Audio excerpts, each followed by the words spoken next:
Está, Listo. doctora. Ok, muchas Gracias, gracias. doctora. Ya, chicos. Bueno, ustedes son pues unos tromes en esto de la tecnología. Ya un poquito nosotros como que nos cuesta un poquito más, pero bueno, hacemos los esfuerzos. Bien, entonces como les decía, la especialidad anteriormente estaba considerada pues mucho más a la parte recuperativa, no solo a la parte recuperativa, sino a la parte ya de final del proceso de la medicina, ¿no? Cuando ya el paciente no podía caminar, cuando el paciente no podía movilizar una extremidad, qué sé yo, la gente se acordaba de rehabilitación. Sin embargo, en los últimos tiempos, se le ha dado otro enfoque a la especialidad, ¿no? Se le ha dado otro enfoque y se le ha también posesionado pues en diferentes momentos, ¿no? De la intervención de la medicina, como por ejemplo de una forma preventiva o profiláctica, ¿no? Llamémosla así. Aquí, por ejemplo, podríamos citar como un ejemplo, valga la redundancia, cuando ustedes tempranamente, ¿no? Detectan problemas, atienden un parto, ven que el expulsivo fue largo, ¿no? Que de repente ha habido algunas condiciones que nos orienten a pensar que puede haber habido un sufrimiento fetal. Entonces ustedes se van a acordar de mi especialidad, ¿no? Y van a orientar a esa mamá para que tempranamente haga un control, un seguimiento de su pequeño y lo pueda orientar a nuestra especialidad, ¿no? Lo puedo orientar para hacerle un seguimiento en cuanto a la parte de su neurodesarrollo, ¿no? Entonces es muy importante que ustedes enfoquen la especialidad de esa forma. Cuando ustedes detectan tempranamente, por ejemplo, un niño con un defecto postural, que ya lo vieron la semana pasada, ¿no? Un niño donde van a observar ustedes que tiene pues unos pies planos, un genuvalgo, ¿no? Encima tiene sobrepeso, obesidad.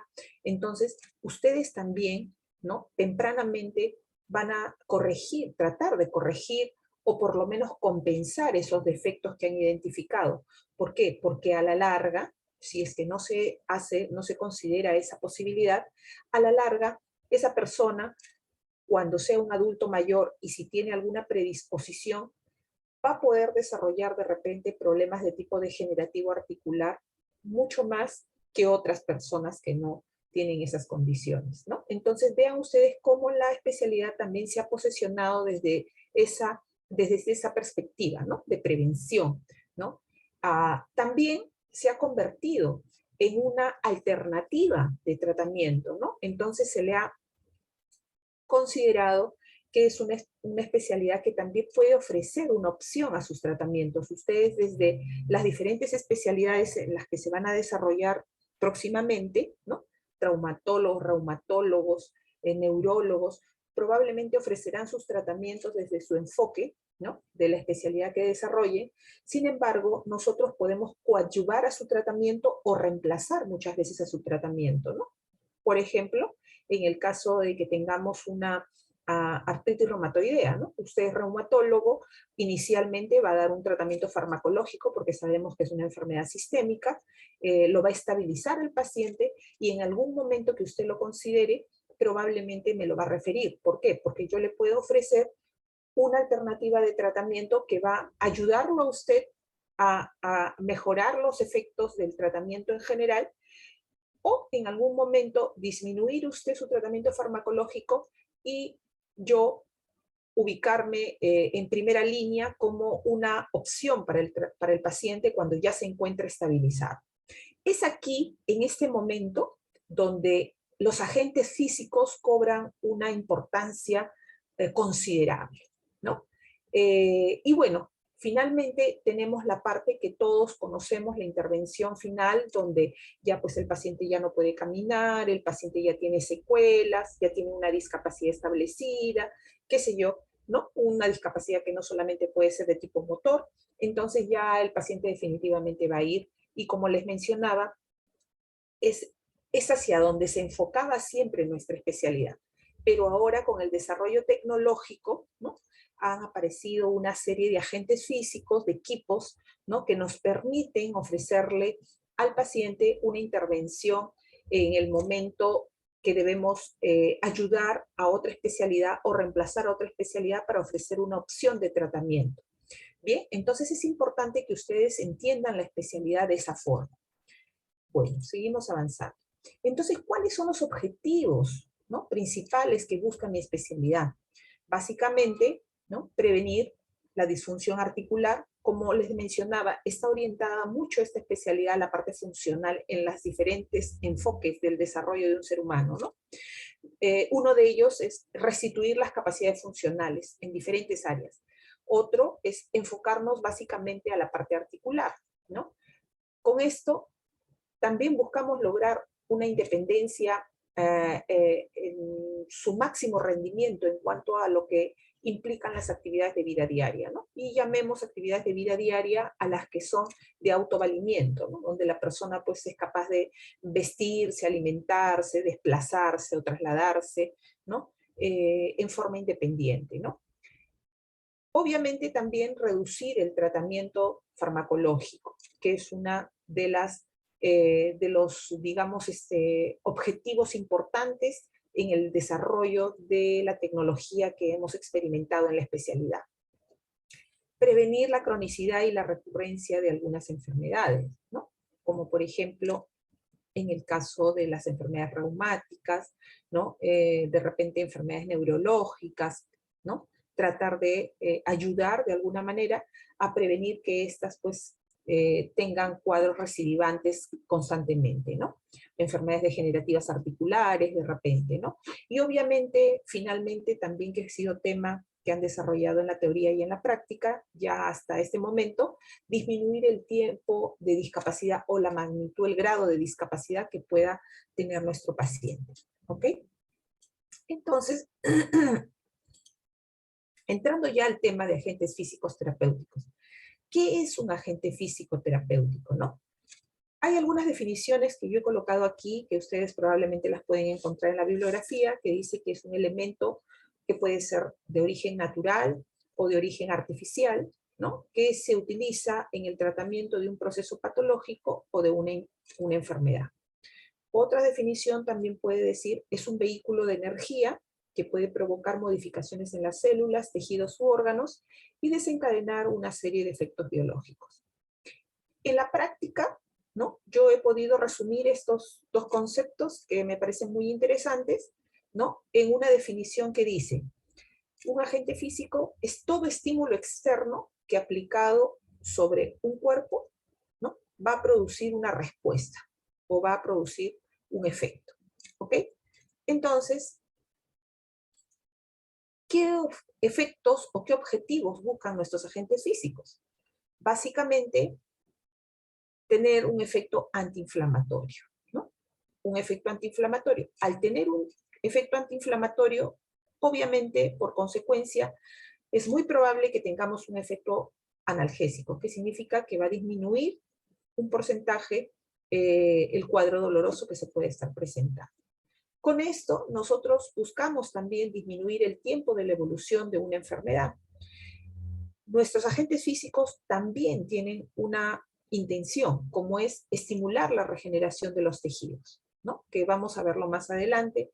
Algunos, por eso es que nuestra especialidad tiene una intervención en todas las especialidades de la medicina, ¿no? No hay ninguna especialidad que pueda decir, yo nunca jamás voy a utilizar los beneficios que me puede ofrecer la medicina física y rehabilitación. Por eso es importante que ustedes se lleven al término de este curso un enfoque general, porque ustedes se van a desarrollar en diversas especialidades de la medicina y deben tener conceptos generales para que puedan ustedes también ofrecer esta alternativa a sus pacientes en un determinado momento.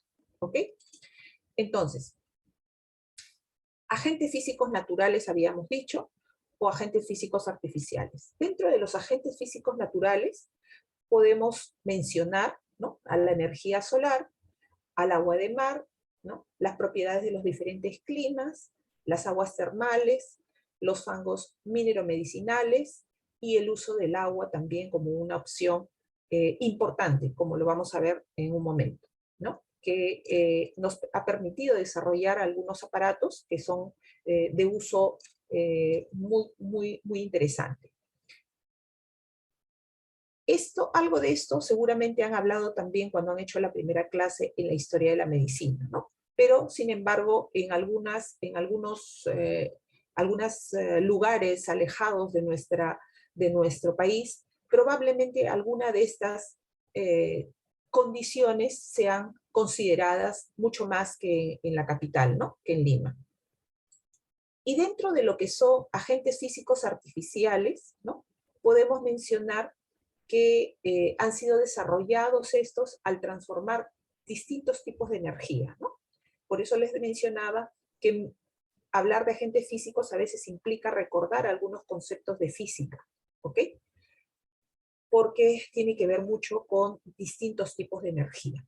Tenemos el calor, por ejemplo, y le llamamos termoterapia. Tenemos el frío, la crioterapia, las radiaciones, los efectos que nos van a producir los movimientos o la parte mecánica, ¿no? Y aquí tenemos, por ejemplo, la mecanoterapia, que son ejercicios, la masoterapia, la extracción, que también vamos a verla en un momento, ¿no? Y las corrientes eléctricas, que también son agentes físicos artificiales.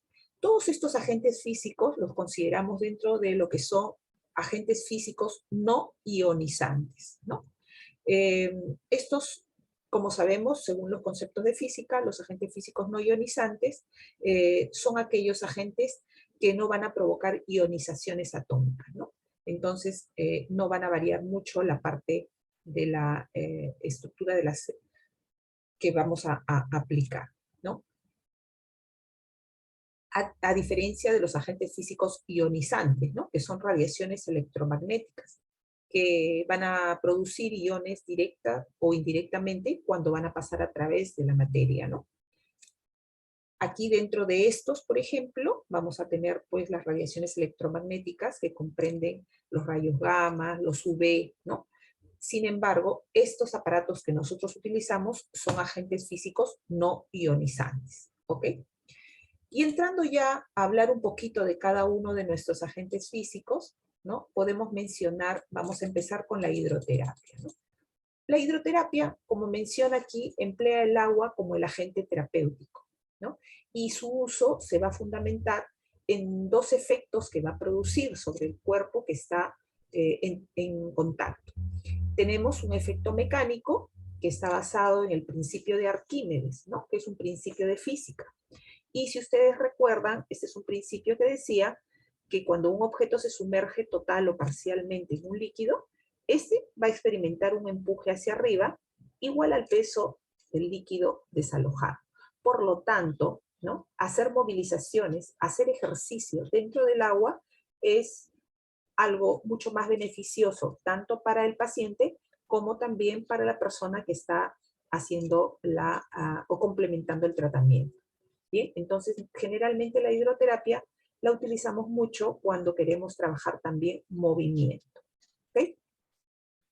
Tenemos también un efecto térmico, ¿no? El efecto térmico se va a producir, es un principio de física, ¿no? Que se dice que va a producirse un calor o se va a transmitir calor a través del movimiento de un líquido, también puede ser un gas, que va a estar en contacto con un cuerpo de temperatura diferente, ¿no? El cuerpo está sumergido dentro del agua y el movimiento, a través del movimiento del agua, del líquido, entra en contacto con el cuerpo, va a transmitir una temperatura distinta y va a modificar la temperatura de este, ¿no? Si nosotros estuviéramos en el hospital, veríamos estos tanques, ¿no? No sé si alguna vez alguno de ustedes haya tenido la oportunidad de visitar un centro de rehabilitación, pero estos son tanques de hidroterapia. A este le llamamos tanque de Havard, que es un tanque grande, como lo pueden ver ustedes aquí, ¿no? El paciente ingresa de cuerpo entero, muchas veces el paciente no tiene la capacidad de mantenerse en posición sedente, por lo tanto tiene que entrar en posición de cúbito. Entonces tenemos una camilla aquí sobre la cual vamos a colocar al paciente, ¿no? Para poderlo trabajar aprovechando los efectos que ya hemos mencionado, ¿no? En este caso, el efecto mecánico y también el efecto térmico. Este es un tanque de Whirlpool, ¿no? Este es un tanque relativamente pequeño, como pueden ver, Generalmente tenemos tanques de Whirlpool que son para miembros superiores y para miembros inferiores, ¿no? En un momento vamos a ver algunas imágenes que los van a poder orientar un poquito. Estos tanques tienen estos elementos, no sé si se ve mi cursor, mi flechita cuando la movilizo, ¿sí? Sí se ve, doctora. Perfecto. Estas estructuras que vemos aquí, ¿no? Se les llama turbina, ¿no? Vean acá, tenemos turbina, igualmente aquí la turbina, y acá un termostato, ¿no? Que es más visible que en esta de acá. Estas turbinas van a hacer que el agua salga con cierta fuerza, ¿no? Con cierta fuerza. Haciendo que el agua salga con cierta fuerza, cierta velocidad, y va a ejercer un efecto de hidromasaje que también puede ser aprovechado adicionalmente. Esta indicación, ¿no?, de hidroterapia con turbina va a tener pues que tener algunas consideraciones en cuanto al tipo de paciente o al diagnóstico que estamos atendiendo con nuestro paciente. Por ejemplo, en aquellos pacientes que tienen un tono incrementado, generalmente no utilizamos las turbinas. ¿Por qué? Porque como sale con mucha fuerza el agua, a veces esto exacerba el incremento del tono, ¿no? Entonces vamos a tener que tener por eso tenemos que evaluar al paciente, examinar al paciente y poder decir en nuestras indicaciones si estamos dejando hidroterapia con turbina o sin turbina, ¿no? Porque podríamos ejercer un efecto contraproducente en nuestro paciente si es que este tuviera un problema por ejemplo, el tono incrementado, ¿no? Y solamente desearíamos aprovechar el efecto de tipo mecánico, ¿ok? Miren ustedes aquí, por ejemplo, aquí tenemos un pacientito, como les mencionaba, tenemos tanques de miembros inferiores y de miembros superiores. Aquí el paciente, ustedes como se ve como una espumita, un remolino, ¿no? Entonces, eso es producido por la turbina, ¿no? Vean ustedes la posición en la que ingresa el paciente, ¿no? Y en miembros inferiores, también vean ustedes aquí. Si yo quisiera tratar una rodilla, por ejemplo, ¿no?, tendría que utilizar necesariamente el tanque de Hubbard, que es este de aquí, donde el paciente tendría que ingresar de cuerpo entero, ¿ok?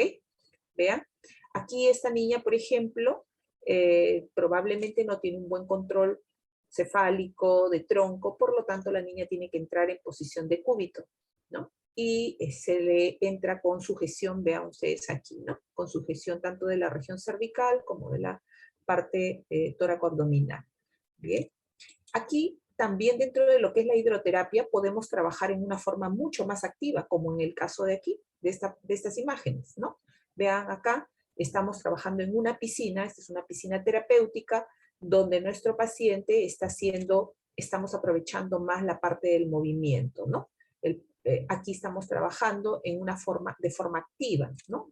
Ejercicios activos, está haciendo entrenamiento en marcha dentro del agua, aprovechando el efecto que habíamos mencionado, el efecto de tipo mecánico, ¿no? El movimiento se facilita dentro del agua, ¿no? Y al parecer esta persona tiene una secuela neurológica, ¿no? Vean la posición de su brazo, de su mano, ¿no? Y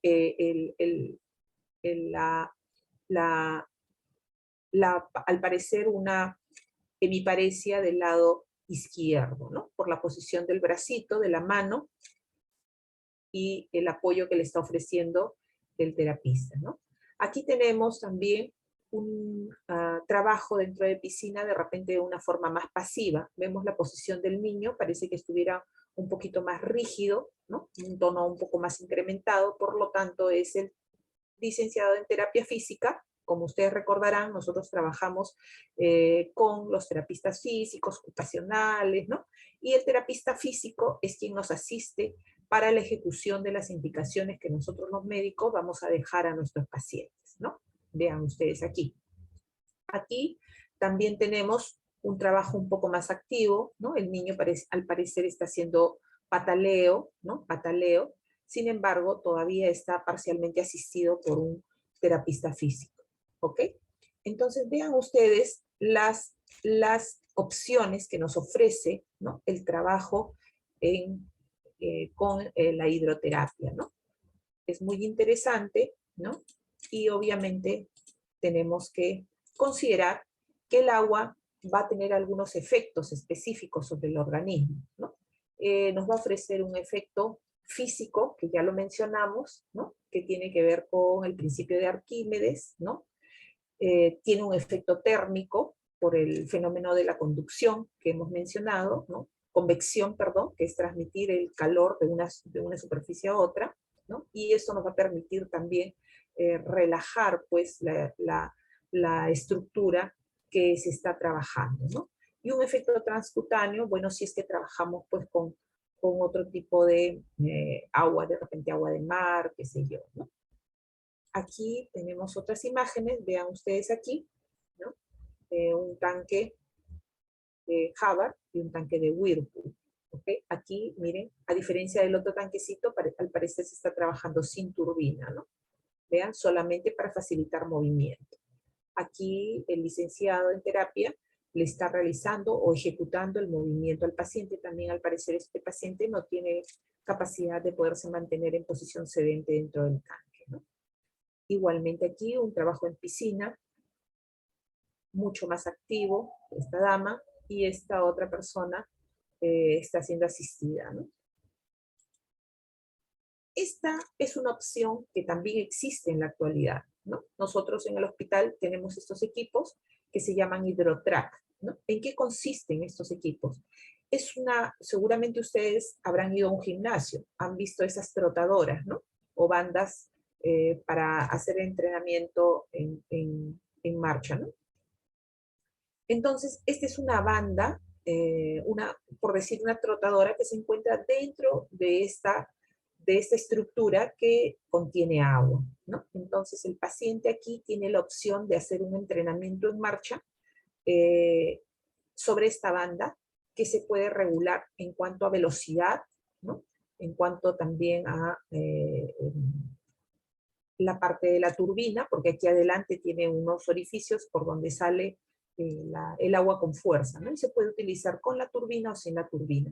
Generalmente aquí nosotros también optamos por esta opción, indicación de HydroTrack, cuando queremos hacer trabajo de entrenamiento en marcha, ¿no? Obviamente, si yo tengo un paciente con una paraplegia, por ejemplo, jamás lo voy a meter, pues aquí, ¿no? No lo voy a meter porque aquí generalmente es para hacer entrenamiento en marcha, fortalecimiento de miembros inferiores, mejorar rangos articulares. Entonces, nuestro paciente ya debe de tener cierto grado de movilización, ¿no? En las estructuras que están relacionadas a los miembros inferiores. ¿Ok? Y seguimos avanzando. ¿En qué casos nosotros vamos a indicar esta opción? ¿En qué casos, no? Generalmente, como había mencionado, nosotros podemos indicarla cuando tenemos casos que están relacionados a cuadros dolorosos, donde el origen tiene un origen inflamatorio, ¿no? Obviamente, tiene que ir de la mano con un tratamiento farmacológico, desde el enfoque, desde la especialidad de fondo, ¿no? Si es una enfermedad reumática, por ejemplo, el reumatólogo tendrá que dejar pues, los fármacos que corresponden de acuerdo al diagnóstico del paciente. Si es una enfermedad o un diagnóstico que está relacionado a lesiones neurológicas, ¿no? Como ustedes saben que las lesiones neurológicas pueden ser de origen central, pueden ser de origen medular, o de un origen de nervios periféricos, ¿no? Entonces también en cualquiera de ellas podemos intervenir con esta indicación. Cuando tenemos problemas que están relacionados a alteraciones a nivel articular, ¿no? Entonces podemos observar que hay rigidez articular, por lo tanto los rangos articulares pueden estar disminuidos. Entonces también es una opción para considerar el uso o la indicación de la hidroterapia. Cuando tenemos debilidad muscular, ¿no? O podemos tener compromiso de partes blandas, sea de ligamentos, tendones, o problemas también que estén relacionados a enfermedades musculares, ¿no? Debilidad muscular. Entonces, en todos estos casos, nosotros podríamos considerar la indicación de la hidroterapia, ¿bien? Tenemos que tener en cuenta que las temperaturas del agua, porque habíamos dicho que también tiene un efecto térmico, pueden ser variables. Hay ciertos rangos de temperatura tanto para la piscina, tanto para el tanque de Havaro, para el tanque de Whirlpool, ¿no? Y debemos de considerar de repente jugar, porque no es una temperatura exacta, ¿no? Tenemos algunos rangos, tenemos que jugar con estos rangos de repente, teniendo en cuenta algunos diagnósticos específicos. Como por ejemplo, tenemos que tener en cuenta que también hay contraindicaciones que pueden ser consideradas en algún momento como absolutas o relativas, ¿no? Y por ello tendríamos que tener algunas precauciones. Por ejemplo, contraindicaciones absolutas sería pues la presencia de problemas micóticos, ¿no? Sean de uñas, ¿no? O onicomicosis o dermatomicosis. ¿Por qué? Obviamente porque en algún momento pueden ingresar varias personas a la vez a estos tanques, ¿no? Entonces, pues sería un medio de contaminación o de contagio para este tipo de problemas, ¿no? Entonces, una contraindicación absoluta. Cuando tenemos procesos infecciosos localizados, pero en forma activa, ¿no? Un absceso, por ejemplo, ¿no? Que está activo. Entonces, primero, obviamente, hay que ofrecerle el tratamiento que corresponde al área de cirugía, de repente debridando, de repente indicando el antibiótico correspondiente, qué sé yo, ¿no? Entonces, tenemos que ver el momento específico en el cual vamos a indicar nosotros o que ya es prudente intervenir con este agente físico. Y algunas precauciones, como por ejemplo, cuando tenemos enfermedades cardiovasculares, ¿no?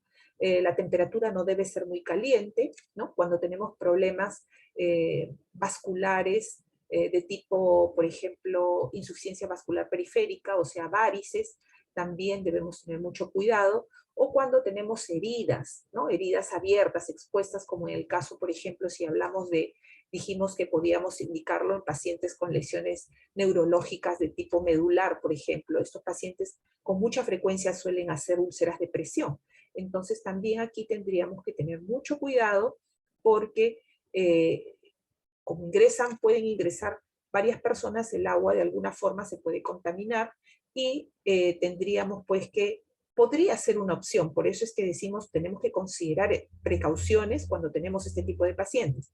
¿Por qué? Porque podríamos utilizarlo, sí, pero teniendo en cuenta que tenemos que desinfectar el tanque, al agua tenemos que usarle alguna sustancia antiséptica, si el paciente fuera portador de una úlcera de presión, de repente una vez que terminamos el tratamiento, el paciente debe ser pues curado, usando las sustancias de repente antisépticas que corresponde sobre la herida o la úlcera, ¿no? Para evitar pues infecciones sobreagregadas. Y en el caso de las enfermedades vasculares, considerar que estos ambientes también concentran calor en el ambiente, ¿no? Entonces, de por sí, tiende a elevar la presión arterial del paciente. Por lo tanto, pacientes que sean hipertensos o que tengan la presión arterial inestable, no sería una buena opción, ¿no? Si es que el ambiente está muy cerrado, está muy cargado de caliente. Pero en el caso, por ejemplo, de pacientes que tengan insuficiencia vascular periférica, varices, puede ser una opción utilizando el agüita un poquito más fría, porque de repente lo que queremos aprovechar es el efecto mecánico, o sea, mejorar el movimiento, ¿no? Entonces podríamos utilizar el agüita un poquito más fría y aprovechar solamente el efecto mecánico. En el caso de que el paciente esté con inestabilidad en su presión arterial, primero tendríamos que estabilizarlo para poder indicarle esta opción de tratamiento, ¿no? Entonces, considerar todos estos aspectos como una precaución para la indicación de este agente. Y bueno, vamos entrando a lo que es la termoterapia, ¿no? La termoterapia, como bien dice su nombre, está pues, utiliza el calor como un agente terapéutico, ¿no? Y puede clasificarse de dos formas, ¿no? Por la profundidad de acción o por el tipo de transferencia de calor. Cuando hablamos por la profundidad de acción, nosotros debemos recordar que el calor puede llegar hasta planos profundos o puede ser solamente superficial. Y aquí nos ubicamos un poquito en cuanto a la presencia de algunos aparatos ya específicos que se han desarrollado, como había mencionado en un inicio, dentro de lo que es la tecnología, ¿no? Entonces aquí, por ejemplo, tenemos, cuando hablamos de que el calor tiene un efecto a profundidad, significa que este puede llegar aproximadamente hasta 3 a 5 centímetros a planos profundos, es decir, inclusive puede llegar hasta la parte, hasta el periósteo, ¿no? O sea, hacia hueso, ¿no? Y aquí algunos aparatos tendríamos que mencionar la diatermia de onda corta, al microondas, que tienen ya mucho tiempo en el medio y que ya un poquito como que están quedando en desuso, pero lo vamos a mencionar de todas maneras. Y para mí, en todos estos años que vengo trabajando el ultrasonido, para mí la vedette dentro de rehabilitación, ¿no? A pesar de que se han podido desarrollar otros aparatos, como los vamos a ver, ¿no? Mucho más modernos, el ultrasonido para mí sigue siendo uno de los mejores resultados, muy buenos efectos y de efectos rápidos sobre todo, ¿no? Y cuando hablamos de calor superficial, nos estamos refiriendo a aquel que no va a penetrar mucho más allá de 1 centímetro de profundidad, ¿no? Generalmente puede llegar a pasar piel, llegar hasta la parte de celular subcutáneo, ¿no? Entonces generalmente lo utilizamos como una medida previa para utilizar otro agente físico que puede ser pues uno más profundo o inclusive alguna otra otro agente como puede ser la mecanoterapia o algunas técnicas de movimiento o de masoterapia, ¿no? Aquí tenemos al calor seco, como las lámparas de infrarrojo, y tenemos también al calor húmedo, las compresas húmedas calientes o la parafina, que también la vamos a ver en un momento. Esto es la clasificación del calor por la profundidad de acción. Habíamos mencionado que el calor también se puede clasificar por el tipo de transferencia de calor. Y aquí también recordando algunos principios de física, ¿no? En alguna oportunidad, en algún curso que hemos llevado, hemos hablado del calor transmitido por conducción, principios de convección, de conversión o de radiación, ¿no?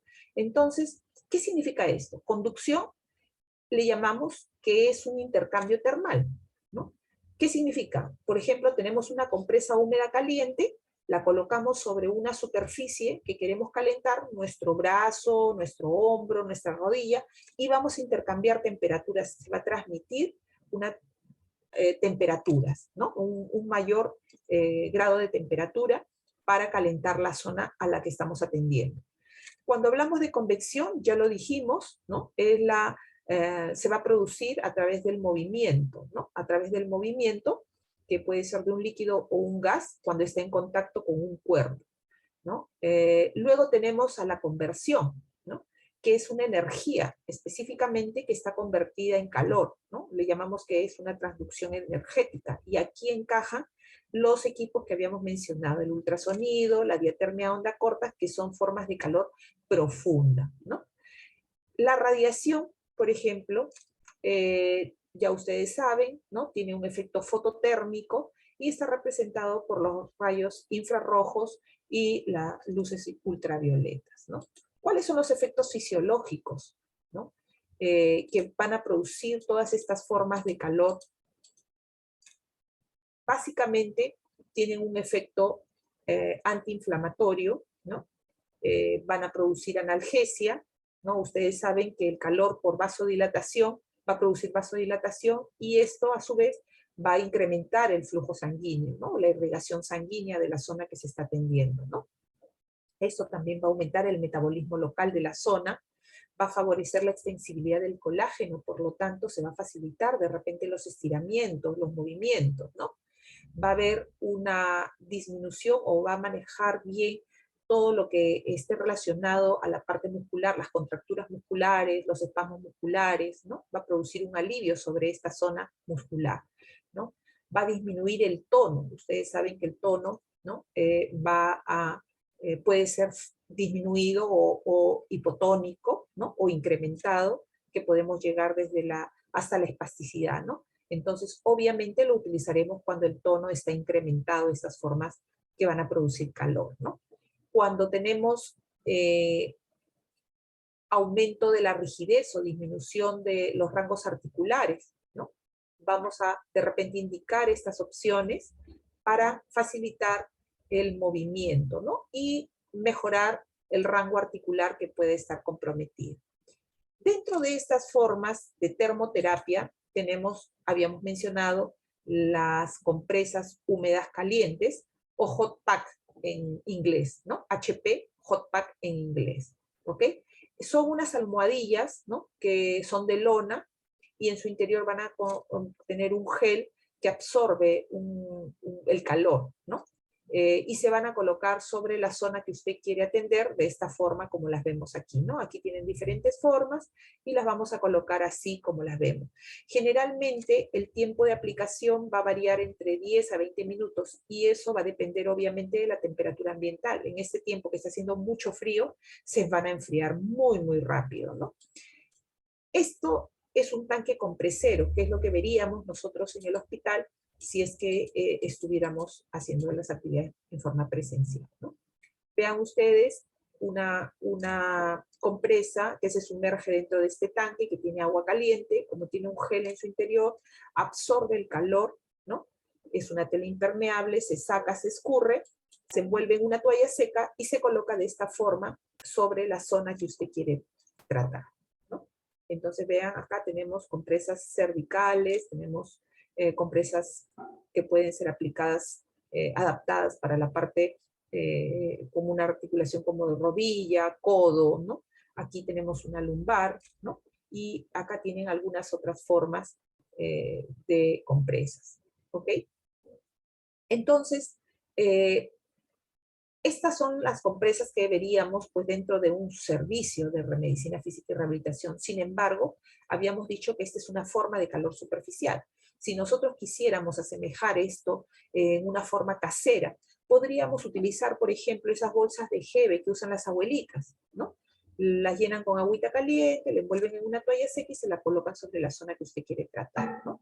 Tenemos también algunas personas planchan su telita, ¿no? Y lo colocan. Otros llenan una botella con agua caliente y se lo colocan sobre la zona. Bueno, son diferentes formas, pero finalmente lo que se busca es transmitir calor de una superficie a otra. Las indicaciones básicamente analgesia, relajación muscular, ¿no? También se va a utilizar, como les había mencionado, como una medida previa para realizar un ejercicio, para hacer un masaje, para realizar el estiramiento de una articulación o para iniciar un movimiento específico, ¿no? Y dentro de las contraindicaciones, obviamente vamos a tener aquellas zonas donde haya alteración de la sensibilidad, ¿no? Incrementada o también disminuida. Existe la posibilidad de poder quemar al paciente si es que no se considera esto como una contraindicación. Yo diría que a veces hay que tener un poquito de cuidado, o sea, más precaución, ¿no? En el uso de estas compresas, si es que hay estas características. Dermatitis, ¿no? Que hay una inflamación de la piel por cualquier otro motivo. También no sería prudente de repente utilizar estas formas porque vamos a irritar más y vamos a exacerbar más este cuadro, ¿no? Heridas abiertas, ¿no? Heridas abiertas también es un poco complicado.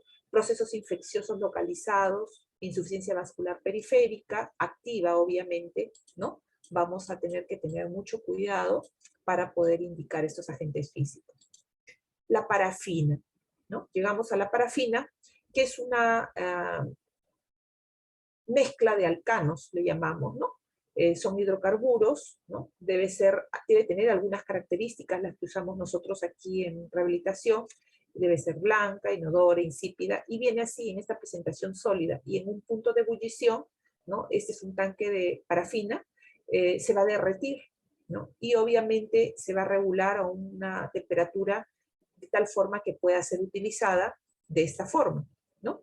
Va a generarse un guante, ¿no? O una capa que va a concentrar el calor, ¿no? Entonces, generalmente, las formas de utilización son por inmersión o por embrochado, ¿no? La técnica de embrochado, que es el pincelado.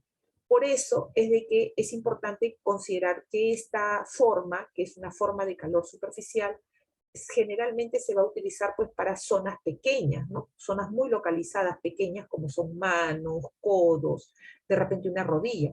Porque si usted quisiera utilizarla para una dorsalgia, una lumbalgia, imagínense, no podemos meter al paciente dentro del tanque y tampoco le podemos pintar toda la espalda, ¿no? Porque en el proceso del pincelado se va a secar la parafina, se va a enfriar la parafina.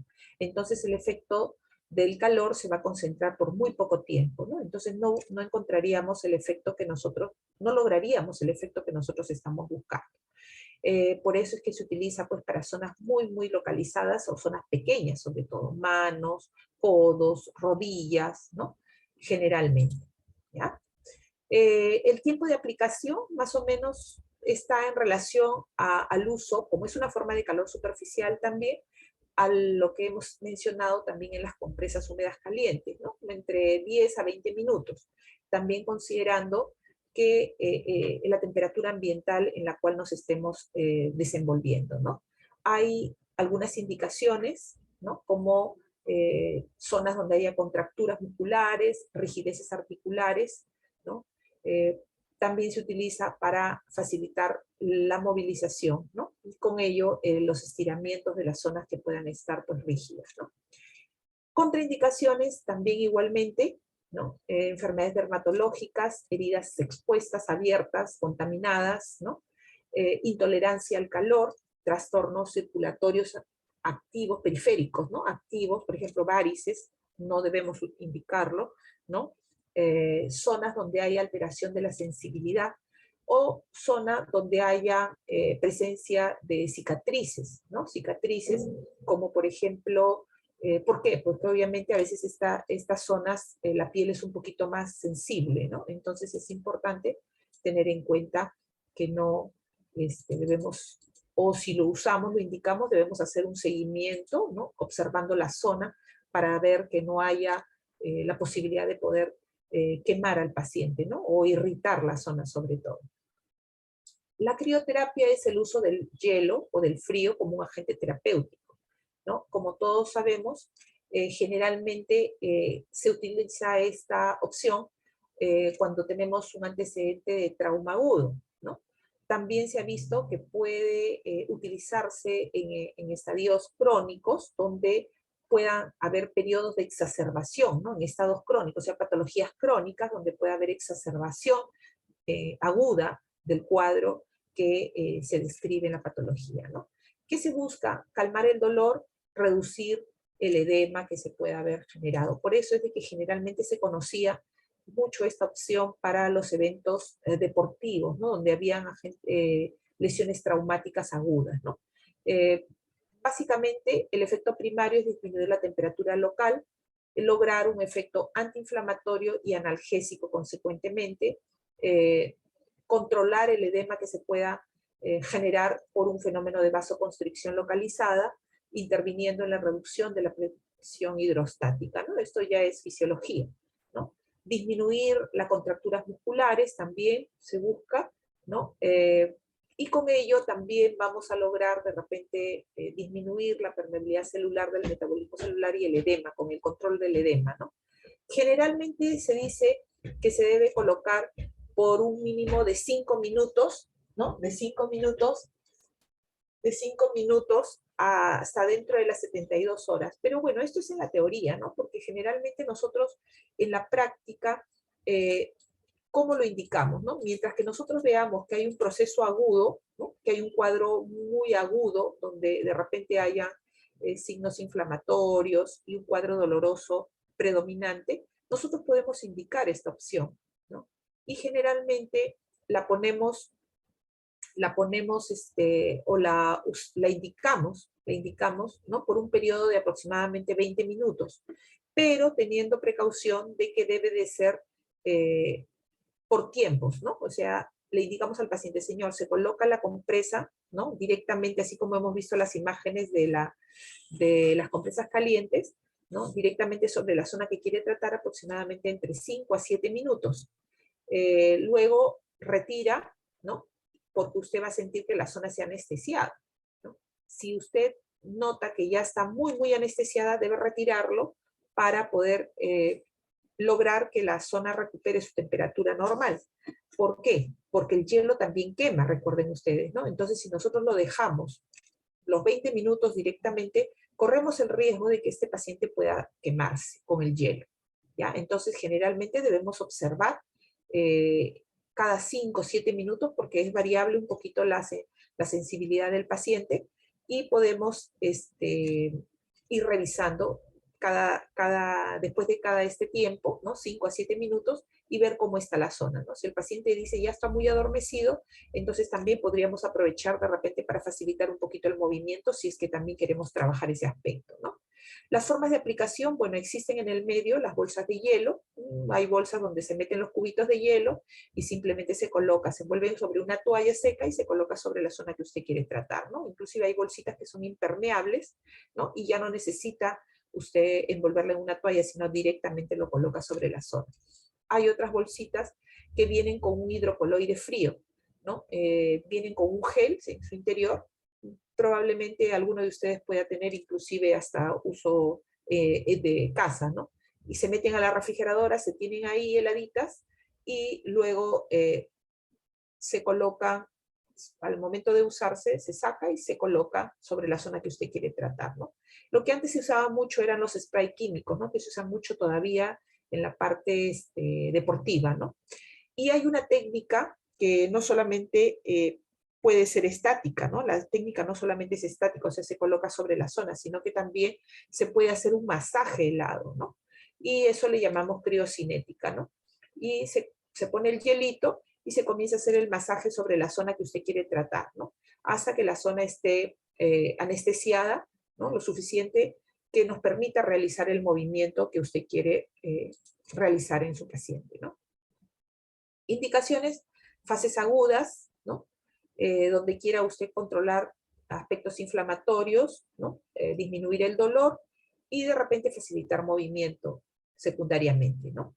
Contraindicaciones, igualmente, trastornos neurológicos donde hay alteración de la sensibilidad y problemas circulatorios evidentes, ¿no? Bien. Luego, vamos entrando ya a lo que es la termoterapia profunda. Miren, hasta acá, como pueden observar y vamos a seguir observando, casi todos tienen como un efecto parecido. Entonces aquí hay que tener en cuenta que los tratamientos de rehabilitación no tienen protocolos rígidos, ¿no? No hay protocolos rígidos. Va a variar mucho en la medida de cuál es el diagnóstico que estamos atendiendo, cuál es el momento en el que llega nuestro paciente. No es igual atender un paciente crónico a un paciente agudo, ¿no? Entonces, nosotros, como médicos especialistas, nos preparamos para poder tener ese criterio y poder elaborar el programa de rehabilitación. Los programas de rehabilitación son muy individualizados, ¿no? No todos los pacientes, así tengan el mismo diagnóstico, pueden tener la misma indicación de los agentes físicos, ¿no? A pesar de que todos pareciera que sirven para lo mismo, ¿no? Entonces es importante tener ese concepto, ¿ok? Aquí tenemos termoterapia profunda, ya lo que hemos hablado, todo lo que hemos hablado es termoterapia superficial, ¿no? Y crioterapia también. Dentro de lo que habíamos mencionado, la termoterapia profunda, tenemos a la diatermia de onda corta, al microondas y al ultrasonido, habíamos mencionado. Aquí tenemos un microondas, una onda corta y un ultrasonido, como pueden ver ustedes, ¿no? Los equipos van a variar, ¿no? Van a variar, veanlo ustedes aquí. Los tres todavía pueden encontrarlo ustedes en un centro de rehabilitación, siendo el de mayor predominancia que vamos a encontrar generalmente que es el ultrasonido, ¿no? Estos agentes, ¿no? Bueno, aquí cabe mencionar, ¿no? Acá también recordar un poquito nuestras épocas de repente hasta de escolares, cuando se habló en física de la electricidad, ¿no? Tenemos agentes electroterapéuticos cuyo agente principal es la corriente eléctrica, ¿no? Y si recordamos, aquí tenemos en las corrientes, tenemos corrientes de alta frecuencia, de frecuencia media y de baja frecuencia, ¿no? Dentro de lo que son agentes electroterapéuticos de alta frecuencia, tenemos los equipos de diatermia, onda corta y microondas, ¿no? Diatermia, onda corta y microondas. Son dos equipos que son estos de aquí, ¿no? Van a producir formas de calor, van a producir calor profundo, como habíamos mencionado, y tienen su origen en corrientes de alta frecuencia, ¿no? Es digamos, su agente físico principal. Tenemos también agentes electroterapéuticos de frecuencia media y de baja frecuencia, ¿no? Que ya están considerados como electroterapia pura, ¿no? Electroterapia pura. Aquí vamos a tener corrientes que les vamos a llamar interferenciales, rusas, galvánicas, farádicas, exponenciales, el TENS y las diadinámicas. Cada una de estas corrientes, ¿no? Son tipos de corrientes, se van a caracterizar porque tienen una onda especial, ¿no? No sé si ustedes recordarán, hay corrientes rectangulares, ondulantes, doble ondulante, doble rectangular, triangulares, qué sé yo. Cada una de estas va a tener una característica de ese tipo que no es el motivo de la clase, porque esto no es clase de física. Sin embargo, esas características le van a dar un efecto especial. Por ejemplo, las interferenciales son corrientes básicamente analgésicas, ¿no? Las corrientes exponenciales son básicamente estimulantes, ¿no? Entonces, cuando yo quiero, de repente, lograr más un efecto analgésico, ¿no? Entonces, de repente, indicaré más una corriente interferencial más que una exponencial. Pero si yo tengo, por ejemplo, una lesión de tipo neurológica, donde yo quiero estimular un poco ese nervio, donde quiero favorecer un poquito el movimiento, entonces de repente utilizaré una exponencial más que una interferencial, ¿no? Las rusas son corrientes más de estimulación, de fortalecimiento muscular, digamos, ¿no? Los TENS son corrientes un poquito más superficiales que tienen también un efecto analgésico y estimulante. Por ejemplo, nos ayudan mucho porque son un poquito más superficiales en el caso de los problemas de parálisis faciales, por ejemplo, ¿no? Y las diadinámicas, por ejemplo, nos ayudan mucho para favorecer la vasoconstricción, ¿no? Y favorecer de repente el retorno venoso cuando tenemos problemas de varices o de edemas en miembros inferiores, por ejemplo, podemos utilizar un poquito las diadinámicas o en las zonas donde haya mucho edema para poder ayudar al paciente y obviamente este aparato solo tampoco va a funcionar, sino aunado de repente a algunas otras técnicas de masoterapia de drenaje, de repente podríamos ayudar a nuestro paciente a disminuir sus edemas. ¿Ok? Entonces, vean ustedes cómo estas corrientes también tienen efectos específicos y nos van a ayudar mucho, ¿no? Las galvánicas y las farádicas ya mucho no se usan, son corrientes más de tipo analgésico, ¿no?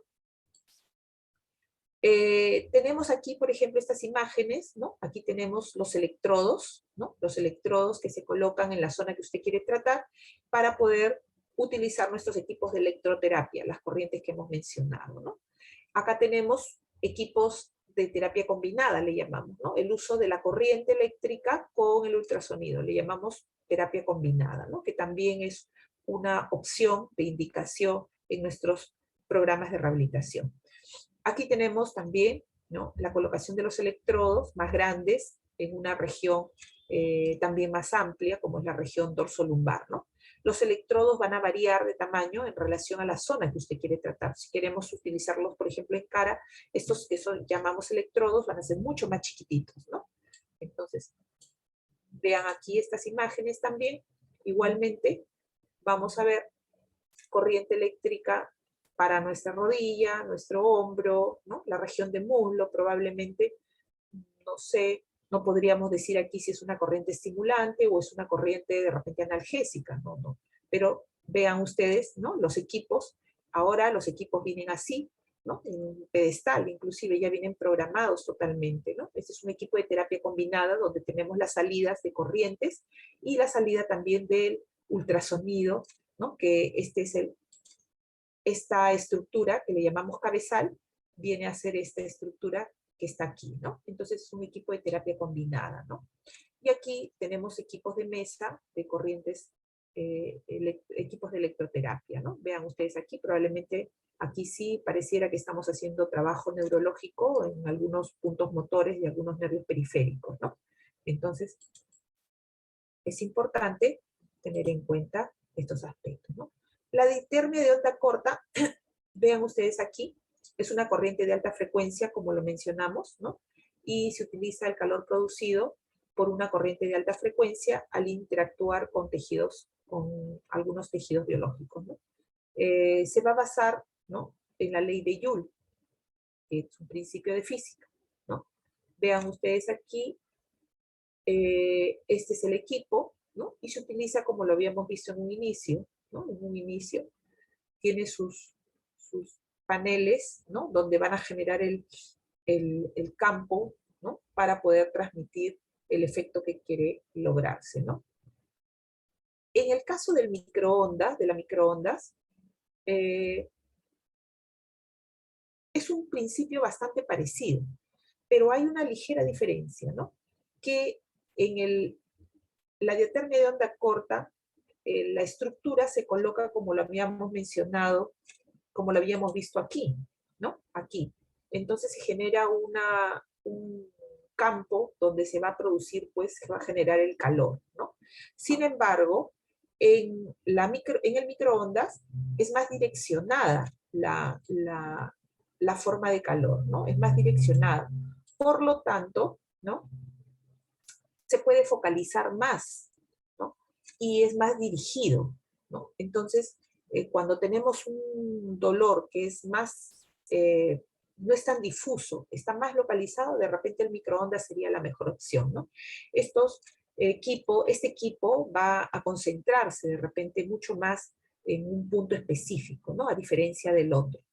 Igualmente, ¿no?, vamos a requerir, tanto en ambos, vamos a requerir para regular la dosificación, la sensibilidad, la percepción térmica que tenga el paciente, ¿no? O sea, la sensibilidad que tenga el paciente, ¿no? Si el paciente no tiene sensibilidad en la zona a tratar, va a ser un poco peligroso utilizarlo, ¿no? Y la forma de utilización va a ser la misma, ¿no? En procesos agudos, generalmente, vamos a utilizarlo entre 5 a 15 minutos, puede variar, y en procesos crónicos, entre 10 a 20 minutos, bueno, van por ahí también, ¿no? Entonces, bueno, va a ser criterio del profesional poderlo indicar, ¿no? En el caso del ultrasonido, vean ustedes, ¿no? El ultrasonido, pues, es un agente, como les había mencionado, también de calor, que va a producir calor profundo, que va a transferir el calor por el principio de conversión, que es una energía convertida en calor, ¿no? Tenemos que hay ultrasonidos también, ¿no?, de frecuencia baja y de frecuencia alta, ¿no? Generalmente los ultrasonidos de baja frecuencia tienen mayor penetración, ¿no? Y los de alta frecuencia, mayor penetración, y los de alta frecuencia son un poquito más superficiales, ¿no? Entonces, la dosificación va en watts por centímetros cuadrados, ¿no? Su aplicación puede ser en forma continua o en forma pulsátil, ¿no? Podemos utilizarlo tanto en zonas pequeñas como en zonas extensas, ¿no? Y generalmente el tiempo de aplicación puede oscilar entre 5 a 10 minutos, ¿no? ¿Qué efectos vamos a buscar con esto? Con la indicación de este equipo. Tenemos, pues, un efecto térmico, ¿no?, ya que va a elevar la temperatura de los tejidos a profundidad, habíamos mencionado. Esto va a producir, pues, vasodilatación, por lo tanto, va a aumentar el flujo sanguíneo de la zona, ¿no? Va a aumentar el metabolismo de la zona también local del tejido que estamos tratando, va a favorecer la extensibilidad del colágeno, va a ayudar a movilizar los infiltrados inflamatorios, ¿no?, a reducir edemas también, ¿no?, disminuye también las contracturas musculares, y va a ayudarnos también a mejorar las rigideces articulares. ¿En qué caso vamos a indicar el ultrasonido, ¿no? En aquellos casos donde tengamos contracturas musculares, problemas en las articulaciones, donde los rasgos articulares, pues, estén, digamos, disminuidos, ¿no? Considerando que pudieran haber adherencias que nos estén entrampando de repente la posibilidad de mejorar el rango articular, ¿no? Y esto se ve muy frecuentemente, por ejemplo, en los casos de traumatología, donde el segmento ha estado, pues, inmovilizado por mucho tiempo. Se le quita el aparato de yeso y de repente va a observar de que la articulación está disminuida en su movimiento. ¿Por qué? Porque se han generado algunas adherencias que limitan un poquito el movimiento de esta articulación, ¿no? Entonces, el ultrasonido tiende a liberar este tipo de adherencias, ¿no? No nos estamos refiriendo a las adherencias, por ejemplo, que se producen después de un acto quirúrgico, ¿no? No a ese tipo de adherencias, por si acaso, ¿ok? Zonas calcificadas, por ejemplo, en el caso de los gangliones, ¿no? Gangliones también tiene un efecto analgésico por la reducción del espasmo muscular y el control del dolor, ¿no? Tenemos algunas contraindicaciones que también en algunos casos son consideradas precauciones. Por ejemplo, no debe ser aplicada sobre órganos reproductores, ¿no? Directamente sobre zonas de ovario, testículos, no debe ser indicada. Zonas donde hayan problemas vasculares o sépticos, ¿no? Zonas de crecimiento, ¿no? En niños pequeños, ¿no? Epífisis de crecimiento en niños pequeños. En algunos lugares está contraindicado el uso del ultrasonido, ¿no? Sin embargo, no hay estudios que nos digan que está al 100% contraindicado, ¿no? Generalmente lo que solemos hacer es tener precaución en la indicación, es decir, si lo vamos a utilizar, tiene que ser por un tiempo muy corto, ¿no? Si de repente habitualmente podemos utilizarlo 5 minutos en un paciente, pues tal vez en un niño lo usamos 2 a 3 minutos y en una dosis muy bajita, ¿no? Muy bajita. En las mujeres gestantes tampoco se debe utilizar porque, como hemos mencionado, tiene un efecto de vasodilatación y si lo aplica usted pues muy cercano al útero, puede iniciar por vasodilatación contracciones uterinas, ¿no? Entonces podríamos tener problemas en ese nivel, en esa intención. Obviamente sí es una contraindicación absoluta aplicarlo en zonas donde hayan implantes metálicos. ¿Por qué? Porque como es una forma de calor superficial, sabemos por física que el metal es un buen conductor del calor, entonces podemos quemar al paciente, ¿no? Y las formas de aplicación serían como estamos observando aquí, ¿no? Vean, vean ustedes, ¿no? Vean ustedes aquí las diferentes formas de poder emplear nuestro calor profundo, en este caso el ultrasonido. Y llegamos al láser, ¿no? El láser. El láser es una palabra que se forma de todo este texto en inglés, que en español significa amplificación luminosa por emisión estimulada de la radiación, ¿no? El láser es una emisión fotónica de gran capacidad energética. Inicialmente se utilizaba mucho el láser puntero o láser puntual, como lo vemos aquí. Se vio que tenía efectos muy interesantes, ¿no? Y por ello se desarrollaron equipos, pues, donde de repente pudiera aplicarse de repente en una forma más amplia o barrer una zona más amplia, ¿no? Entonces apareció este láser de acá, que es el láser de barrido o láser cañón, le llamamos, ¿no? Inicialmente se utilizaba solo para articulaciones pequeñitas, ¿no? Localizadas, muy localizadas. Sin embargo, este aparato que se ha desarrollado en los últimos tiempos nos permite utilizarlo, por ejemplo, región dorsal, lumbar, caderas, ¿no? Ya zonas mucho más extensas, ¿no? Entonces aquí tenemos que distinguir que nosotros utilizamos un láser terapéutico a diferencia del láser quirúrgico, ¿no? Es una de los últimos aparatos, digamos, en tecnología que se han desarrollado. Y aquí tenemos que mencionar que la dosis va a variar un poquito en relación a si estamos atendiendo un proceso agudo o un proceso crónico, ¿no? Si estamos frente a un proceso agudo, generalmente vamos a requerir menos dosis y menor número de sesiones, ¿no? Y si tratamos procesos crónicos, vamos a utilizar mayores dosis y mayor número de sesiones, ¿no? Es directamente proporcional. Aquí generalmente utilizamos mucho los láser helio-neón de arsénico galio, ¿no? Y tenemos que recordar que el láser, los equipos que se han desarrollado en la actualidad tienen cierto grado de profundidad, ¿no? Entonces también los clasificamos un poquito en relación a eso. Tenemos a los que son superficiales, ¿no? Y les vamos a llamar rojo visible, ¿no? Generalmente aquí tenemos al helio-neón, es un láser un poco más superficial, ¿no? Y este va a estar dirigido, tiene muy buen efecto antiinflamatorio, analgésico consecuentemente, y Una característica importante, por ejemplo, es la regeneración de los tejidos, ¿no? Más superficiales, digamos, ¿no? Tiende más a la superficie.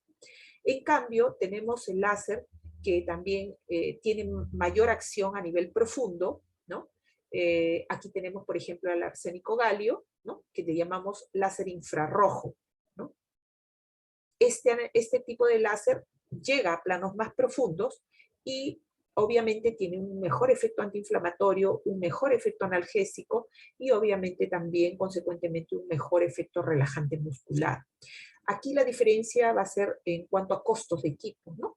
Obviamente un láser superficial, ¿no? De repente el equipo nos cuesta un poquito menos, a diferencia de un láser profundo, ¿no? Entonces, por ahí que van las diferencias, aparte de la diferencia en cuanto a los objetivos que nos van a producir, ¿no? Aquí, por ejemplo, los láser superficiales nos ayudan mucho, por ejemplo, están siendo utilizados mucho también en odontología, por ejemplo, para la curación de aftas, de pequeñas heridas, úlceras, ¿no? A nivel de tejidos en la parte orofacial, ¿no? También, por ejemplo, para el tratamiento a nivel de cirugía plástica, ¿no? Complementario a nivel de cirugía plástica, también nos puede ayudar mucho, ¿no? Sin embargo, si es que tuviéramos una úlcera de presión muy, muy profunda, ¿no? De repente también nos convendría más de repente utilizar un láser profundo. ¿Por qué? Porque nuestro tratamiento de cirugía plástica, que es pues obviamente las sustancias que vamos a emplear, las curaciones, la debridación, qué sé yo, puede ser complementada pues de repente con la aplicación de estos equipos, ¿no? Para poder favorecer por vasodilatación a la granulación del tejido, ¿no? Que obviamente no va a llegar pues a cicatrizar totalmente, pero va a favorecer a que esa úlcera granule más rápido y esté en mejores condiciones el tejido comprometido para que en su momento el cirujano plástico pueda intervenir y hacer el procedimiento, el colgajo, el injerto, qué sé yo, ¿no? Entonces es importante, como ven ustedes, el trabajo en equipo, pues, ¿no? Como esto habíamos dicho que es una transducción, perdón, tiene un efecto de amplificación luminosa, ¿no? Estimulada por emisión estimulada de la radiación, ¿no? O sea, es una luz muy potente, ¿no? Entonces es necesario que tanto el aplicador como el paciente utilicen, pues, protectores para la visión, ¿no? Tiene diferentes efectos, ¿no? Terapéuticos que están enfocados aquí, ¿no? Tiene efectos analgésicos, antiflogóticos, antiedema, biotrofoestimulante, bioquímico, ¿no? Entonces es importante que ustedes lo consideren, ¿no? Tenemos también algunas indicaciones, también, ¿no? Procesos neurológicos, úlceras varicosas, la parte osteomioarticular, procesos degenerativos articulares, procesos infecciosos, ¿no? Y algunas contraindicaciones que pueden ser consideradas absolutas y relativas, ¿no? Aquí tenemos láser puntuales, ¿no? Láser puntuales que están siendo aplicados, vean ustedes, zonas muy, muy, muy dirigidas, ¿no? A diferencia, por ejemplo, de estos otros aquí, que es el láser cañón, ¿no? Que va a ser un barrido, ¿no? Esto se va a desplazar y va a desplazarse sobre la zona que usted quiere tratar, ¿no? Tenemos el magneto que va a utilizar campos magnéticos, ¿no? Y los campos magnéticos van a generarse por el uso de magnetos o imanes que van a tener o van a producir efectos sobre el organismo, ¿no? Vean acá, tenemos un solenoide que se va a colocar sobre la zona que usted quiere tratar, ¿no? Vean. Va a tener efectos también, al igual que el ultrasonido, bastante parecidos, pero hay algunas diferencias, como por ejemplo que se habla que el magneto tiene un estímulo sobre la osificación, ¿no? Eso es una característica interesante que nos permite, para mí, en la práctica, en la experiencia, considerar que es una excelente ayuda para los problemas traumatológicos, ¿no? Cuando tenemos retardos de consolidación ósea, ¿no? Generalmente indicamos este tipo de aparatos, ¿no?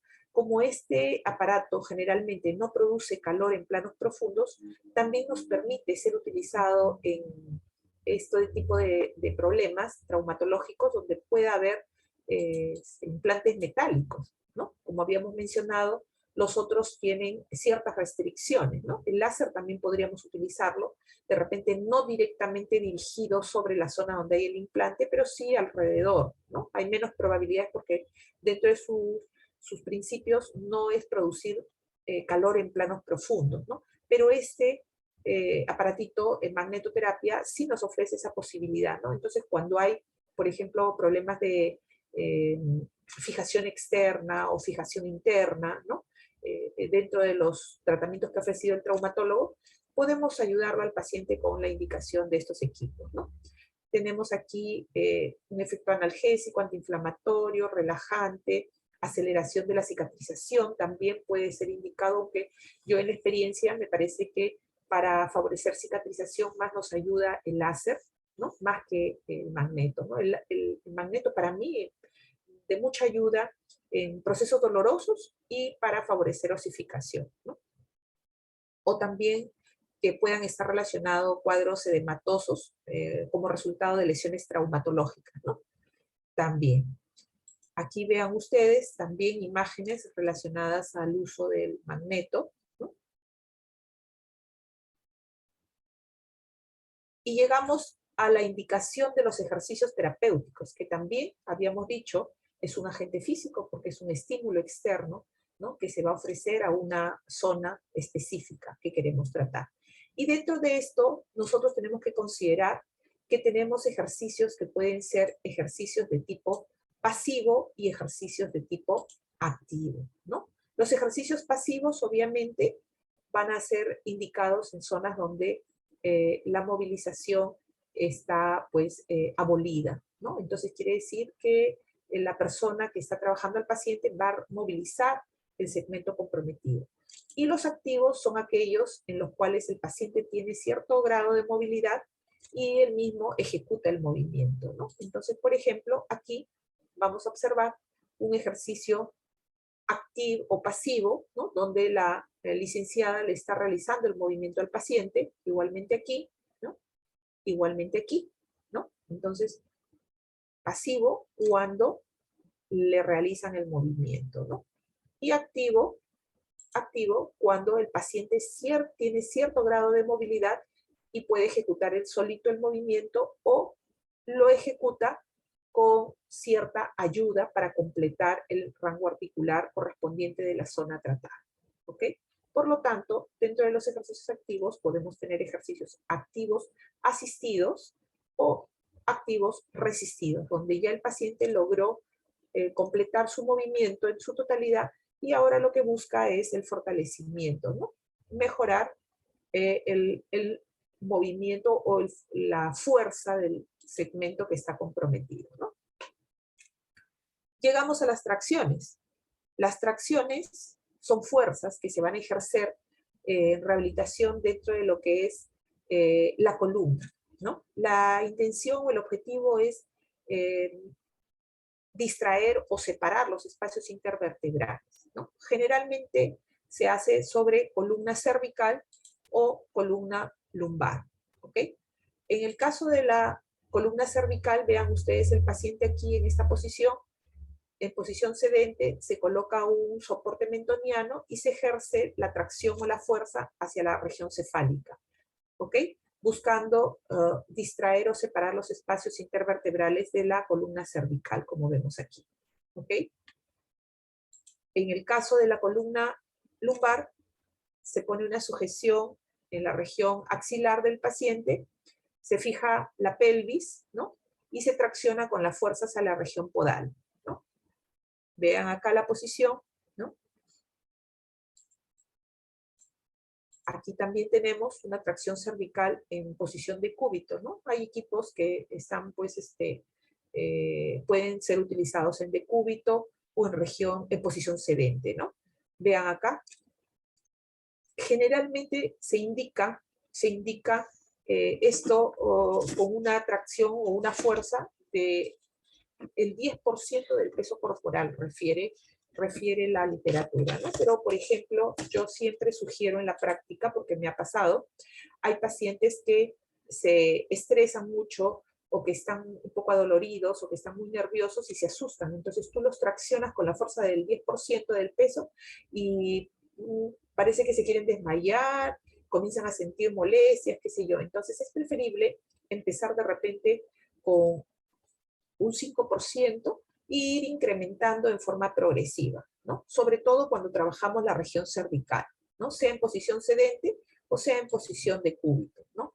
La región lumbar es un poquito menos, entonces de repente podríamos empezar, dependiendo de la contextura del paciente, si es muy gruesita, de repente podríamos empezar con el 10%, ¿no? Si es una persona muy delgadita, muy flaquita, de repente también la misma indicación como en la región cefálica, ¿no? Ahora, la indicación puede ser en forma intermitente o en forma continua. ¿Qué significa?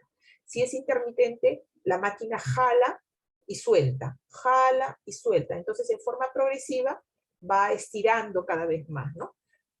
Y continua es jala, jala, jala, jala, jala, hasta llegar pues al peso o la tracción que hemos indicado la máquina, no hemos programado la máquina.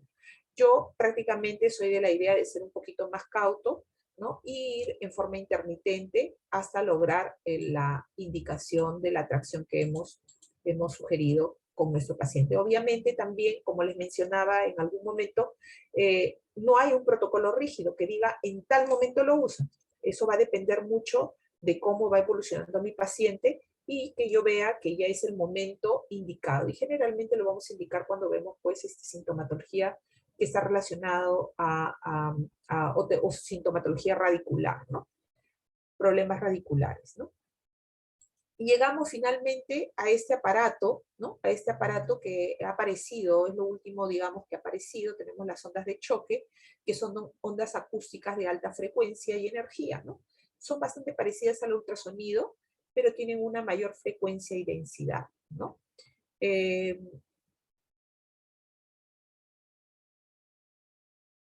Su mecanismo de acción, ¿no? Habla de que la energía que se va a producir va a promover a la regeneración, ¿no? Va a producir, tiene un proceso reparativo a nivel de tendones, músculos y de partes blandas, ¿no? Vean ustedes aquí, no ha pegado mucho, diría yo, en todo lo que es nuestras indicaciones, porque los equipos son bastante costosos, son caros. Entonces, un tratamiento con ondas de choque, de por sí los tratamientos de rehabilitación son caros, ¿no? Se cobran por sesión. Entonces, yo he observado en la práctica que podemos lograr los mismos objetivos, los mismos,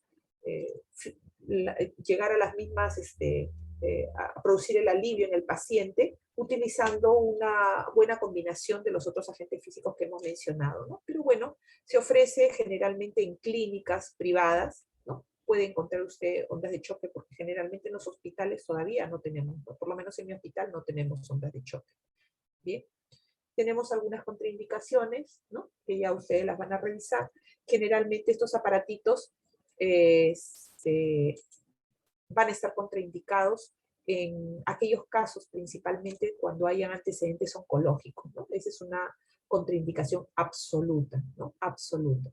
Entonces tenemos que tener mucho cuidado el médico rehabilitador cuando hace la historia clínica, la anamnesis del paciente, ¿no?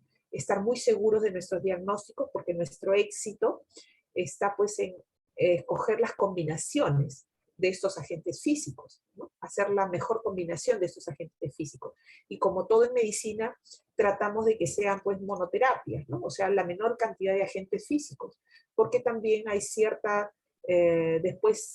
reconocimiento a todos estos estímulos por parte del organismo, y ya en el momento que realmente el paciente lo necesite, muchas veces ya no tiene el mismo efecto, ¿no? Entonces son muy buenas opciones que pueden complementar, ¿no? En alguna forma los tratamientos que ustedes van a indicar en sus pacientes próximamente, ¿no?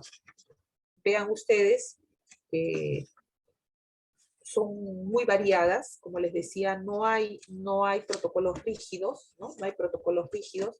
el éxito va a estar pues en las combinaciones, escoger las combinaciones, y eso va a estar basado en el hecho de que primero se haga un buen diagnóstico, segundo, se determine bien cuáles son los objetivos prioritarios que yo quiero lograr con mi paciente, ¿no?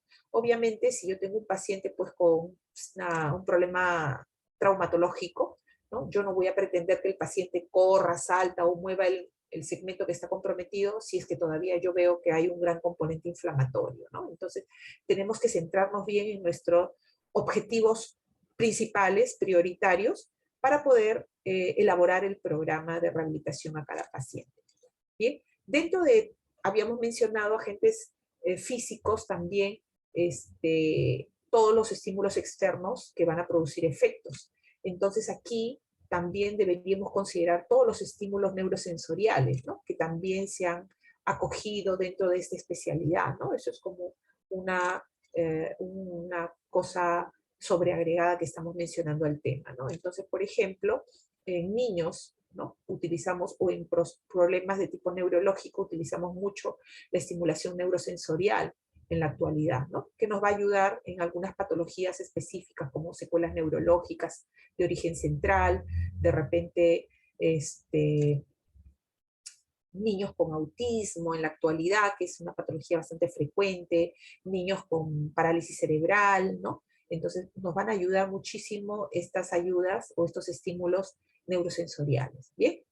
Bien, chicos, siendo las 9:30, 9:26 exactamente, si hubiera alguna pregunta, si no damos por concluida la clase, seguramente ya cada uno en su grupo de práctica va a ir haciendo de repente algunas preguntas, aclarando, o si no, estoy a su disposición, chicos.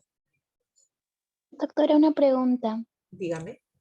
El uso del ultrasonido, por ejemplo, en el caso de la rigidez articular o espasmos musculares, ¿tiene alguna indicación específica? O sea, me refiero a que si es agudo o crónico el proceso, o puede ser en ambos casos. No, en ambos casos, no hay problema. Solamente hay que tener en cuenta cuál es el origen de esa contractura muscular, ¿no? Si de repente es un problema de origen tensional, llamémoslo así, ¿no? Obviamente nos va a resultar mejor que lo combinemos de repente con un tratamiento farmacológico específico y que de repente también una técnica de relajación, que puede ser ejercicios respiratorios también, ¿no? Acá también tenemos que considerar, habíamos hablado de los ejercicios respiratorios, técnicas respiratorias de relajación, y de repente, si tiene este origen tensional, de repente también un soporte con un tratamiento psicológico de apoyo. Por el contrario, si fuese una contractura muscular, por ejemplo, resultado de una postura inadecuada, de repente aquí deberíamos combinarlo también, ¿no? Con de repente alguna ayuda ortética que nos permita mejorar el patrón de postura del paciente. Por eso les decía, va a depender mucho del origen, ¿no? Que nosotros hayamos determinado en cuanto a la característica que está presentando el paciente y que estamos evidenciando en el examen clínico. ¿Bien? Sí, doctora, gracias. ¿Alguna otra pregunta, chicos?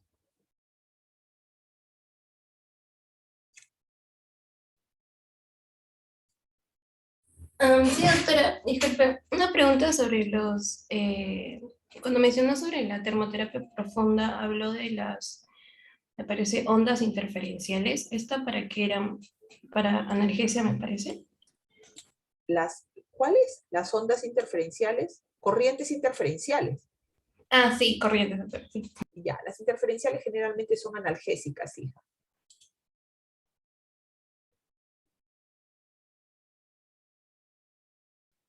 Gracias, doctora. Bien, hija.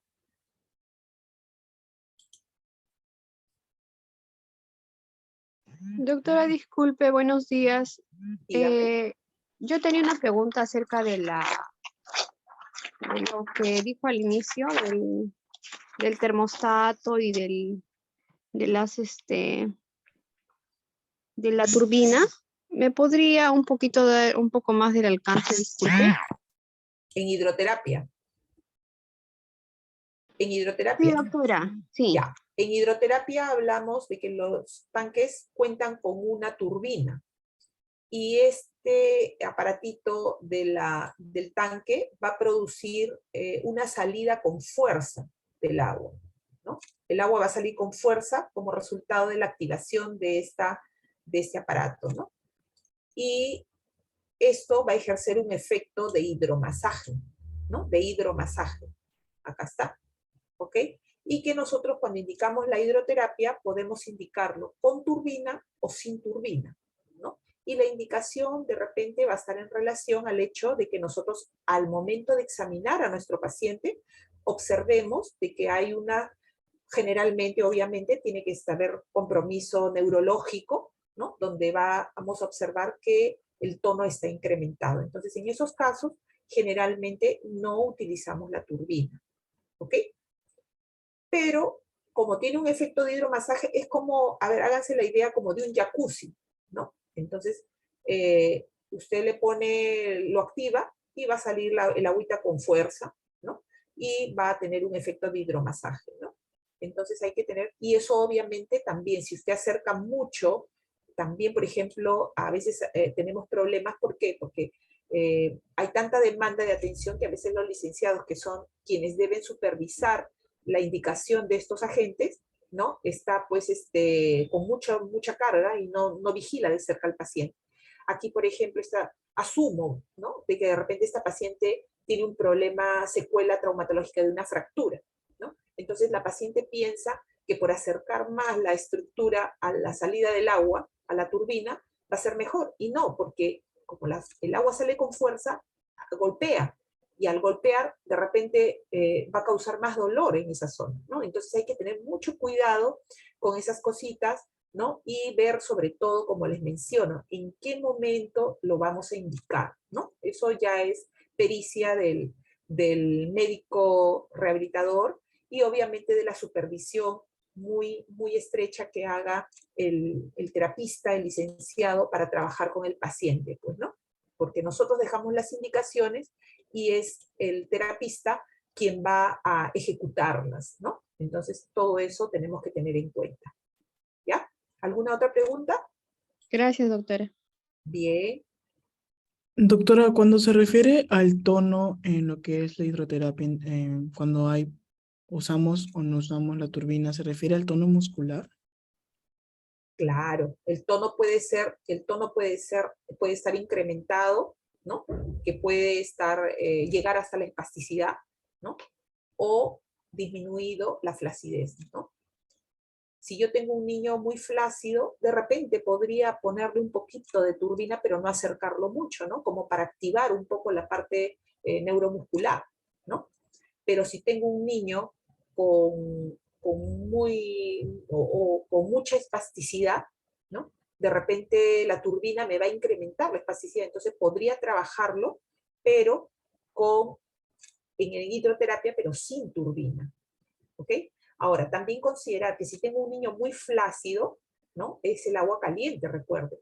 Y el agua caliente me va a relajar, ¿no? Entonces, si tengo un niño muy flácido, entonces voy a tener que regular la temperatura un poquito más fría, porque lo que yo quiero es activar al niño, no quiero relajarlo. Pues si está hipotónico, con agua caliente, lo voy a poner más hipotónico, ¿no? Entonces, todas esas consideraciones las determina el médico rehabilitador basada en el examen clínico que tiene que hacerle a su paciente. ¿Ok? ¿Alguna otra Ok, pregunta? doctora, gracias. Sí, doctora. Dígame. Sí, doctora, ¿se me escucha? Quería hacer una Sí. pregunta. Sí, hijo. Ya. Con respecto a la parte de las tracciones, ¿en qué casos usaríamos una tracción cefálica? Cuando usted tenga una sintomatología radicular, por ejemplo, una cervicobraquialgia, ¿no? Llamemos sintomatología radicular, pues no solamente al dolor, a la limitación funcional, sino a la irradiación al miembro superior, ¿no? En el caso, por ejemplo, que haya una hernia que esté comprimiendo la zona, ¿no? Y que esté causando una sintomatología radicular. Pero tiene que considerar que si usted lo hace eso en el momento agudo, donde el paciente tiene mucho dolor, obviamente va a estar también contraindicado, porque puede causarle mucho más dolor al paciente. Entonces, en ese caso, el médico rehabilitador de repente relajará un poco la zona, disminuirá un poco el proceso inflamatorio con los otros aparatos que podríamos indicar, y en un determinado momento traccionamos para poder separar los espacios intervertebrales y liberar las raíces que pudieran estar pinzadas. ¿Ok? Esa sería posiblemente una indicación.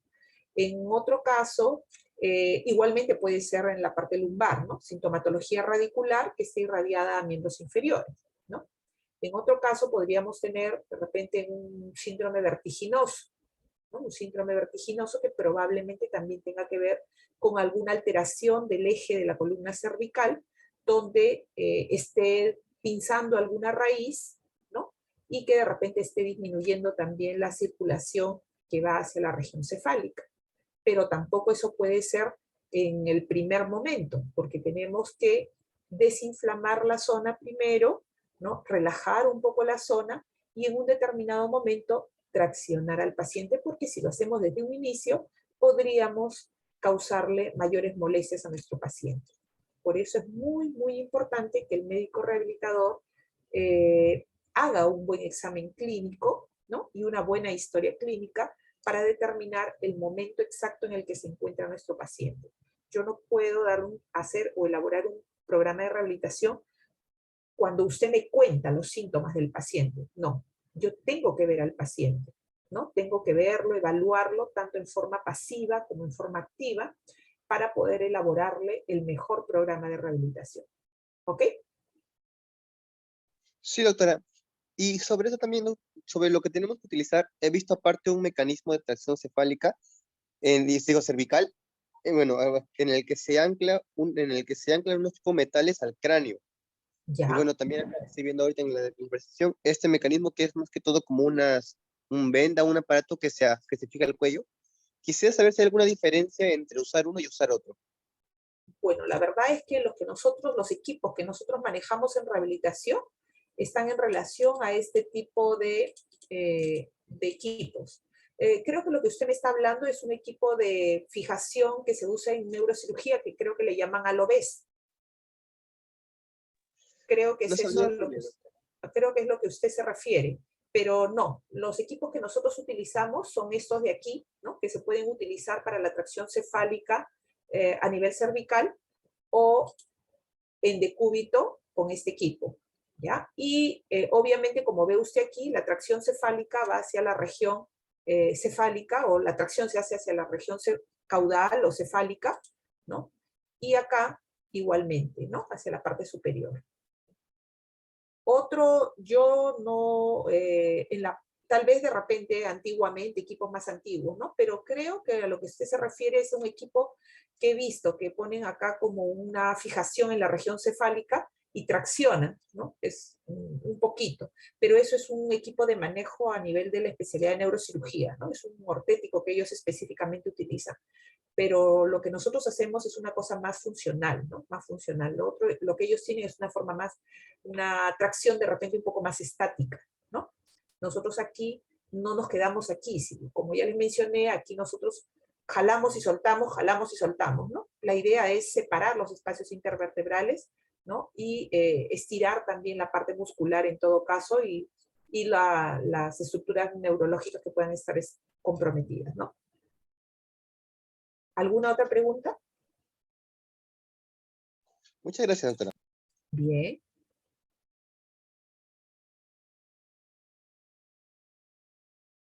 Bien. 9:39, no habiendo más preguntas, quedamos aquí con nuestra clase y nos estaríamos viendo dentro de un momento en nuestra clase de práctica. ¿Ok? Muchas gracias, doctora. Gracias, Gracias, doctora. doctora. Gracias, Bien. doctora. Bien, chicos, muy buenos días. Gracias, doctora. Buenos días. Creo que tengo práctica con el grupo 2 el día de hoy y con el grupo 12. No sé con qué grupo tengo. A ver. Grupo 7, doctora. El grupo 7. Por favor, si me llaman en un momentito, me llaman por teléfono. Y también el grupo, un representante, por favor, del grupo Hoy es 7, ¿no es cierto? El grupo 2 y el grupo 7. ¿Me llama un representante para poder coordinar la hora exacta, por favor, chicos? ¿Sí? Gracias.